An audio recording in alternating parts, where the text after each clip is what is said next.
Okay, hi YouTube, and welcome to another Common Man update. Excuse me if I sound a bit daft, got a bit of a cold, but we'll soldier on anyway. Right, in the last video I was showing you all the bundle of white metal kits that I got hold of. Work has continued on those, and without further ado I shall bring the first one into shot.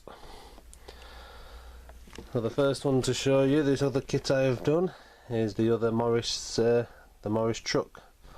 I showed you the last one in the last video. It's a pack of two, and this is the breakdown truck. So very nice kit, as was the farmer's pickup. Very easy to put together, 5 or 10 minute job. The parts go together really well. No flash to trim or anything. A really good good kit. So got another one here another Morris here to go with the other one. Not sure on what livery I'm going to go for this. Although if it's out like the other one up there, that's still sat on the paint table waiting to be finished off. I might not see it for a little while in any colour. But yeah, there we go. That's the first kit to show you. Oh, just as a note, let me know if you think these are too small. These look really small to me. If I put it on the road there next to the bubble car, and you can see the is it the Morris there in the background? Can't remember. I don't know, I always think it looks too small, but it was a 00 gauge kit. So anyway, there we go. Right, next one to show you, something a bit bigger. There we go. Here we have the permanent wheel lorry. Now this kit, not as much of an easy ride as you get with the Morris. In fact, this kit was absolutely horrible, shocking actually. You can probably see there that the roof. There's a massive gap along the edge. I do have model filler. Whether I'll go to the extent of trying to perfect it, I don't know. But yeah, wasn't a good kit at all. A lot of flash to trim off, which I don't mind. I don't mind that one bit with kits. But this one, it just didn't even go together very well. The parts just didn't seem to fit. It just was a really horrible kit to try and build. I mean, the cab here on this side, you can probably see it's just bent and battered, and you know that's not because the bits were bent or anything like that, or because I've bent them whilst building. That's just when you try and bring all the pieces together. This was the outcome. There's a horrible gap there, the corner where the front joins the door. So the cab and the cabin roof, I didn't enjoy that part at all. But overall, from a distance, for the ones who don't scrutinise, it's just a nice truck, isn't it? Nice little door there on the back. So yeah, this one's from, I want to say ABS, but don't hold me to that. But yeah, it was the only one from that manufacturer I had, so I don't know if all their kits are like this, or whether this permanent wheel lorry was just a bad one. But there we go. So we've got the permanent wheel lorry and the Morris breakdown. So that's those. Now I'm just going to move down to the other end of the layout to show you the next one, so bear with me. Ta-da! Right, I've been in the time machine and we're down the other end. Right, now I'm just going to trundle in this next kit.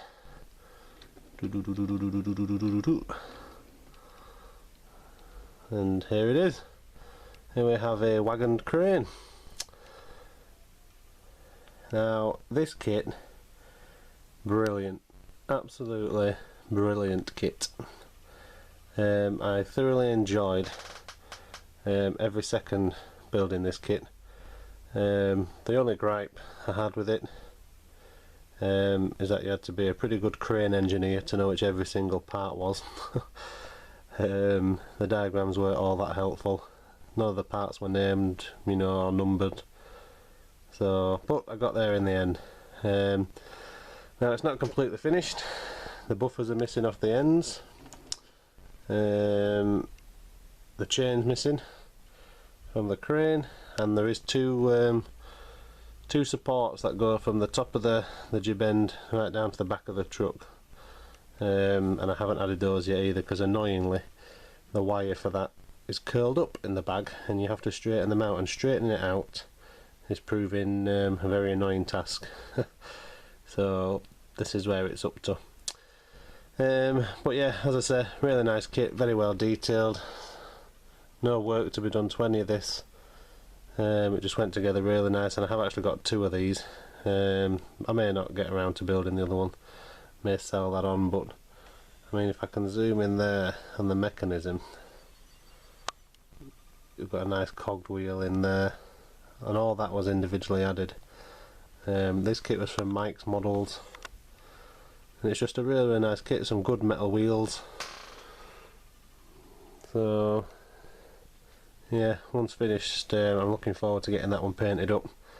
I don't think I'll weather this one, you know, as one that's in use. I do have the old Hornby one that I weathered a while back in another video, into black.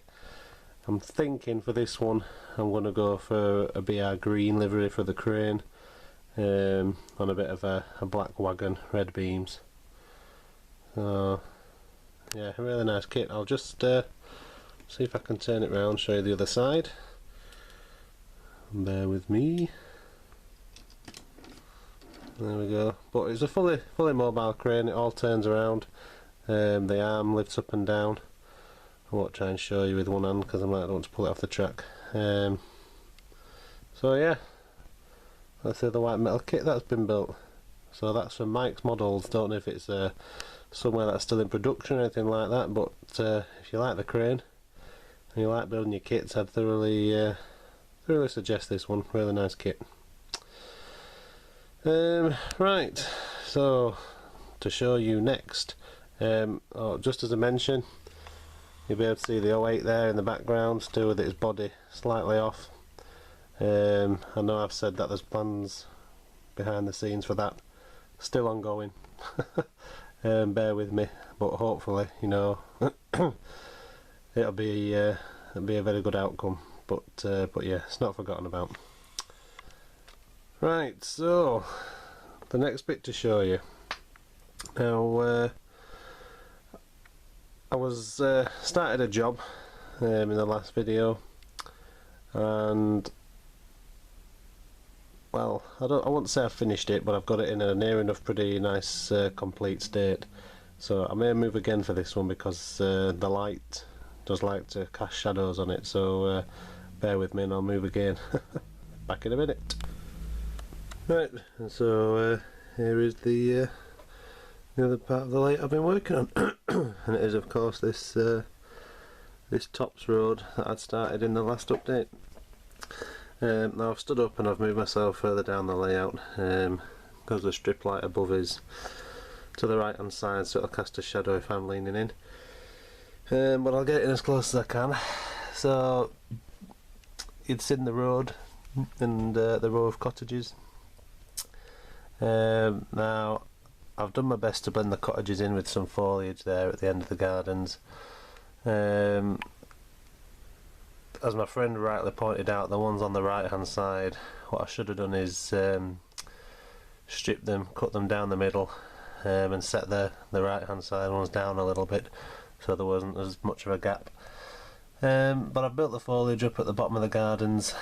You can just make out a garden wall across the bottom. So I don't think they're too bad, not from a distance anyway, but let me know what you think. Road surface isn't finished, I need to weather it. I'll start at this end. So at the end of the houses I added a bit of walling, the tree behind there in the field and a duck in the farmer's field. Got a little street sign there, There's some humps down the other side of the hill. We've got the two CV parts up outside the cottages and the camper making its way around that coming down the hill. Young Johnny there bleeding up at his girlfriend's window. Must have done something he shouldn't last night. Down the street we've just got the post box at the end of the street there. Pat's having a word with one of the neighbours. And there's another street sign there for the humpback bridge what comes up down there. The matchstick fencing has just been given a nice light wooden coloured paint. The foliage isn't finished around there. I want to build up a lot more, especially behind it. If you can just make out the edge of the road there. So that's on the to-do list. Now I had said before that this end of the hill I was going to get a box of seafoam trees just to cover this end up, which I still might. I could do another sort of printed back scene, but I don't know if it were too busy with the trees there and that there. Well, we'll see. But for now, I had these old set of 3 trees knocking about that I picked up from some sort of show for pennies. So I've just put them in there at the end of the road for now. And then all this area that was bare newspaper mache towards the back, I've just put some of my hanging basket liner foliage down. So I don't think if we come back, I don't think it's too bad. I think it adds a nice new dimension to the layout if I can get further back. So let me know what you think. I think it's alright. As I say, once the road's weathered and there's a bit more foliage, I'll be happy to leave that then. I will then have to do something with that slide scene. I don't think I want to put the contoured section in again because obviously it comes further out now than it did before, so I'm thinking a nice square section, you know, and box it in. And now that's done, I can now finally move on to the last area of the layout to be worked on, which is the side of the yard. Now I've got some big plans for this. Well, not big plans, but I know what I'm going to do with it. I don't want to spoil it too much, but there will have to be some couple of fiddly kits are being built to go down there. And then once that's finished, the layout is again looking in a completed state. The obvious thing what needs finishing is the platform. Yeah, that needs touching up. There's things still missing off there, especially the flagging down there. Once the yard's done, that'll be next, finishing off the platform. And then it'll just be some little detailing jobs. I've got still some detailing to do on this extension plank. But we're not far off. Not far off from being completed again. Right, so that's it for this video. Hopefully, if this week goes to plan, the next video will be this class await carry on that I've mentioned a couple of times. But I'm not going to hype it up too much, don't want to jeopardise you know, the project. But hopefully that's what will be happening. But if not, we'll see you in the next Going Barn update. So thanks for watching, and see you later.